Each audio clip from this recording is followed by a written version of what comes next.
In a small, forgotten town named Hollowbrook, where the mist clung to the ancient cobblestones like a shroud, lived a boy named Alex.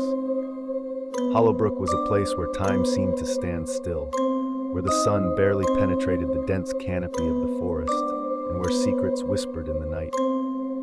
Alex had always been a curious soul, drawn to the unknown. The other kids in Hollowbrook called him reckless, but he preferred to think of himself as adventurous.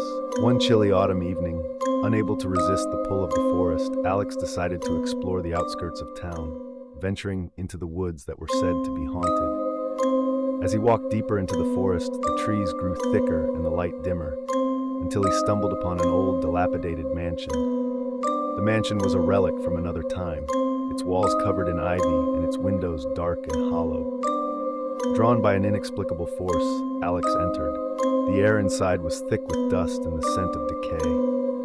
The walls were adorned with faded portraits, their eyes seeming to follow him as he moved. Suddenly he heard a faint melody, like the tinkling of a music box. Following the sound, he reached a grand hall, and there she was. A girl, no older than him, stood in the center of the room. She had long, flowing hair the color of midnight and eyes that gleamed with an otherworldly light. Her beauty was mesmerizing, but there was something unsettling about her presence. She wore a tattered dress that looked as though it belonged to another era. "Hello," she said, her voice echoing unnaturally in the vast hall. "My name is Alara. Who are you?"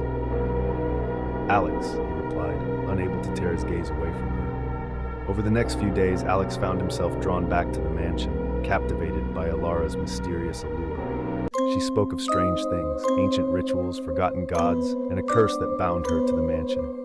Despite her eerie demeanor, Alex couldn't help but feel a connection to her. One night, as the moon cast long shadows through the cracked windows, Alex decided to confront Alara about the unease gnawing at him. "Alara, what are you? Why do you live here alone?" Her expression darkened, and for a moment, the air grew colder. "I am cursed, Alex, bound to this place by forces you cannot comprehend, but you can help me break free." Before he could ask how, the mansion shuddered, and the walls seemed to close in around them. Alex felt a chill run down his spine as ghostly whispers filled the room. Shadows moved on their own, and the portraits on the walls contorted into grotesque visages of agony. "Help me, Alex," Alara pleaded, her voice now desperate. "You must perform the ritual." With no other choice, Alex agreed. Alara led him to a hidden chamber beneath the mansion, where an ancient, blood-stained altar stood. She handed him a dagger and a book filled with cryptic symbols. As Alex began the ritual, the air grew thick with malevolent